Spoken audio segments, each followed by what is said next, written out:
Hey guys, I want to talk to you about something. What is the purpose of return fire?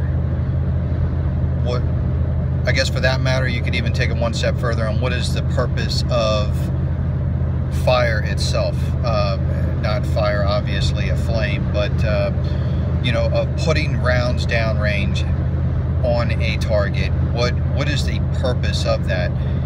The majority of people are going to oversimplify it and basically boil it down to the purpose of those rounds are to intersect with a target to neutralize that target. And while that's true to some degree, it's also much more than that. One of the things that we've been talking about on Patreon is the fact that some of the training that is done in law enforcement with respect to accountability of rounds and things like this can sometimes have a detrimental effect on guys who are operating within an urban environment, especially against a particular opponent who maybe has some training and some skill and some understanding in urban tactics. So like we had seen in the BLM video, the guy had gained fire superiority on the officer, pinned him behind cover, and then from that point had begun to maneuver on the officer to neutralize the officer.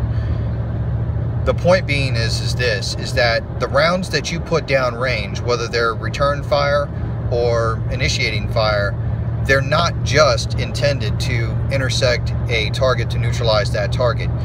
There are instances in which I may actually put rounds down range to deny access to an area for an individual.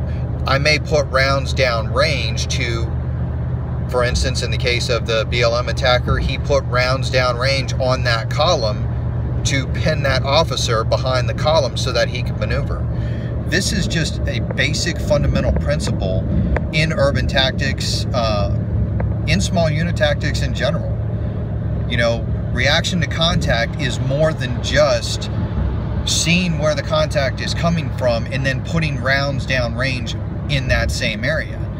It is also about putting rounds down range in potential areas where that contact could maneuver to get position on me.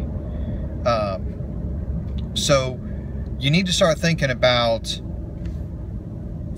it in that context, thinking about how you're going to use fire to not just suppress your enemy and not just to neutralize your enemy, but how you can use your fire to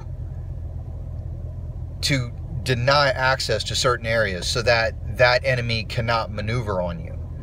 All right, that's the purpose of your fire. You don't have 15 rounds in a magazine because you are likely going to face 15 attackers. So don't think of the rounds in that respect, putting one round on a target and this flat range cardboard mentality. You put rounds on a target till it goes down, absolutely, 100%. But also I may put rounds down in an area to deny that individual or to potentially force that individual out of that area to maybe allow me to fall back to another position of cover, to assault to another position of cover, to pin him behind cover. All of these things go into play. There's a whole lot more that goes into urban tactics and small unit tactics than just one individual looking to shoot another individual. So you guys think about that, and if you're interested, you can go check out the Patreon site. We're going to be talking about cover and uses of cover, probably most of this week, and you can look back on some of the analysis videos that we've done for the past week. So anyway, you guys train hard.